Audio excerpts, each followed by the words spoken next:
إن الحمد لله نحمده ونستعينه ونستغفره ونعوذ به من شرور أنفسنا ومن سيئات أعمالنا. من يهده الله فلا مضل له ومن يضلل فلا هادي له، وأشهد أن لا إله إلا الله وحده لا شريك له، وأشهد أن محمدًا عبده ورسوله صلى الله عليه وعلى آله وأصحابه والتابعين لهم بإحسان إلى يوم الدين، وسلم تسليماً كثيراً. يا أيها الذين آمنوا اتقوا الله حق تقاته ولا تموتن إلا وأنتم مسلمون. يا أيها الذين آمنوا اتقوا الله وقولوا قولاً سديداً يصلح لكم أعمالكم ويغفر لكم ذنوبكم، ومن يطع الله ورسوله فقد فاز فوزاً عظيماً. أما بعد أيها المسلمون، إن النفوس لتفرح بالبشارة، وإن القلوب لتسعد بها، وإن التبشير بالخير وبما يشرح الصدر منهج رباني وهدي نبوي. ولعظيم تأثير البشارة على النفوس فإن الله أمر نبيه صلى الله عليه وسلم أن يبشر عباده. قال الله تبارك وتعالى: فبشر عباد. وقال سبحانه: وبشر الذين آمنوا وعملوا الصالحات. وقال سبحانه: وبشر الصابرين. وقال سبحانه: وبشر المؤمنين. وقال سبحانه: وبشر المخبتين. وقال سبحانه: وبشر المحسنين. بل إن الله تعالى أنزل هذا القرآن بشرى. قال الله عز وجل: ونزلنا عليك القرآن تبيانا لكل شيء وهدى ورحمة وبشرى للمسلمين. وقال ربنا تبارك وتعالى: قل نزله روح القدس من ربك بالحق ليثبت الذين آمنوا وهدى وبشرى للمسلمين. وقال سبحانه وتعالى: إن هذا القرآن يهدي للتي هي أقوم ويبشر المؤمنين الذين يعملون الصالحات أن لهم أجرا كبيرا. ولقد أرسل الله المرسلين جميعا بالبشرى، أرسل أنبياءه ورسله بالبشرى يبشرون من أطاع الله بعظيم الثواب والنجاة من العقاب. قال ربنا تبارك وتعالى: فبعث الله النبيين مبشرين ومنذرين.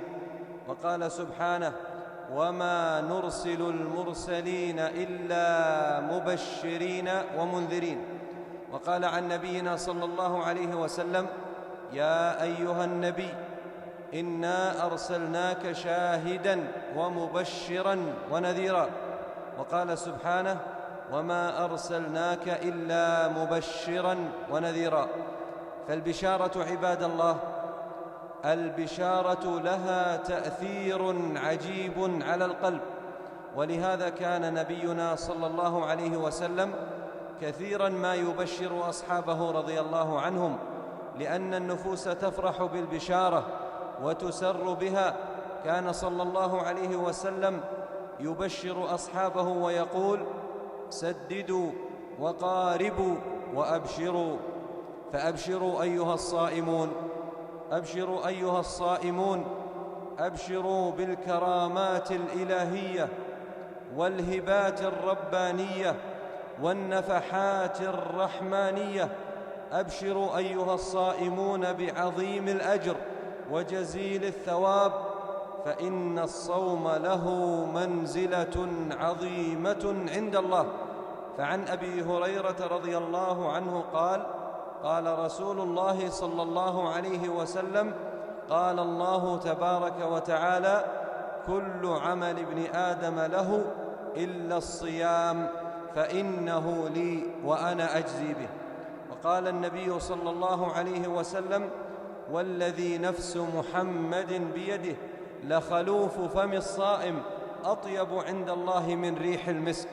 فأبشروا أيها المسلمون، أبشروا أيها المسلمون، أنتم في شهر عظيم أنتم في شهر كريم، أبشروا فإن لله عتقاء من النار، وذلك كل ليلة. في كل ليلة من ليالي رمضان يعتق الله أقواما من النار.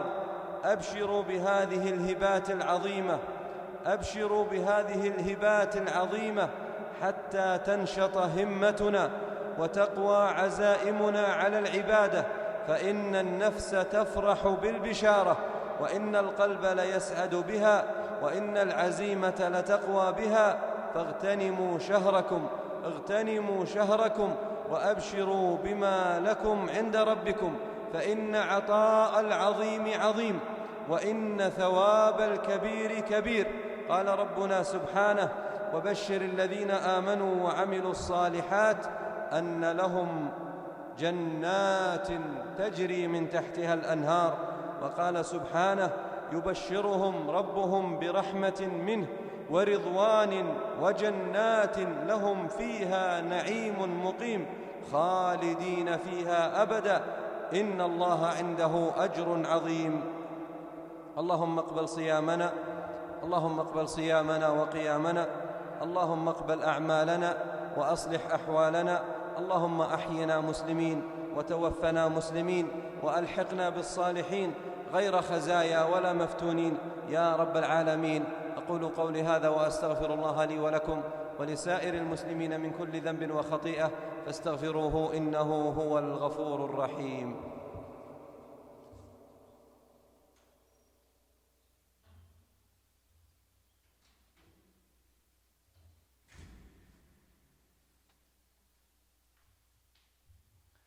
الحمد لله على إحسانه، والشكر له على توفيقه وامتنانه، وأشهد أن لا إله إلا الله وحده لا شريك له تعظيما لشأنه، وأشهد أن محمدًا عبده ورسوله الداعي إلى رضوانه، صلى الله عليه وعلى آله وأصحابه وإخوانه ومن سار على دربه إلى يوم الدين.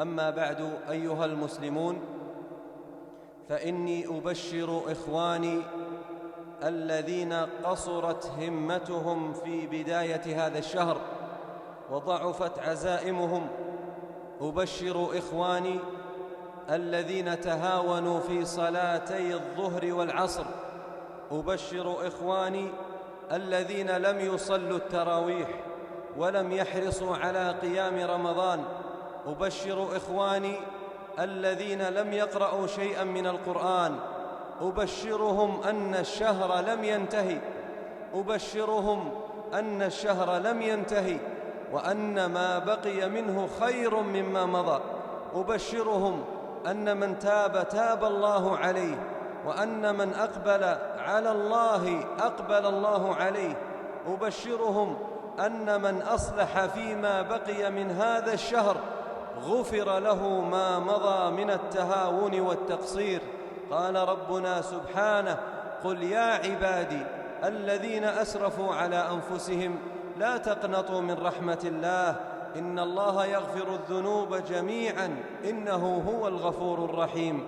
فابدأوا من اليوم وفقكم الله، ابدأوا من اليوم في الجد والاجتهاد، افتحوا المصاحف من اليوم وقوموا رمضان من الليلة، فلا زالت فضائل رمضان مستمرة، ولا زالت خيراته وبركاته باقية، وأنتم في أمس الحاجة إلى الله، أنتم في أمس الحاجة إلى عفوه ومغفرته، أنتم في أمس الحاجة إلى كرمه وإحسانه، فلا تحرموا أنفسكم، لا تحرموا أنفسكم عباد الله، فإن المحروم من حرم رحمة الله في هذا الشهر. أسأل الله سبحانه أن يوفقنا فيما بقي من رمضان، وأن يعيننا فيه على الأعمال الصالحة، وأن يجعلنا من المعتقين من النار، إنه جواد كريم. اللهم بارك لنا فيما بقي من شهرنا، اللهم بارك لنا فيما بقي من شهرنا، اللهم بارك لنا فيما بقي من شهرنا، وارزقنا الجد والاجتهاد على الأعمال الصالحة. اللهم خذ بنواصينا لما يرضيك عنا يا ذا الجلال والإكرام. اللهم خذ بنواصينا لما يرضيك عنا يا حي يا قيوم. اللهم إنا نسألك أن تعيننا على الصيام وعلى القيام وعلى تلاوة القرآن وعلى ذكرك سبحانك. اللهم أعنا على ذكرك وشكرك وحسن عبادتك. اللهم اجعلنا صالحين وأمتنا صالحين وألحقنا بالصالحين غير خزايا ولا مفتونين يا رب العالمين. اللهم أصلح لنا ديننا الذي هو عصمة أمرنا، وأصلح لنا دنيانا التي فيها معاشنا، وأصلح لنا آخرتنا التي إليها معادنا، واجعل الحياة زيادة لنا في كل خير والموت راحة لنا من كل شر يا رب العالمين. اللهم اجعلنا في هذا الشهر من عتقائك من النار. اللهم من علينا بالعتق من النار. اللهم من علينا بالعتق من النار. اللهم من علينا بالعتق من النار يا عزيز يا غفار. اللهم إنك عفو تحب العفو فاعف عنا. اللهم اعف عنا وتجاوز عن سيئاتنا واغفر سالف ذنوبنا يا ذا الجلال والإكرام. اللهم اجعل جمعنا هذا مرحوما وتفرقنا بعده معصوما، ولا تجعل معنا ولا فينا ولا من بيننا شقيا ولا محروما.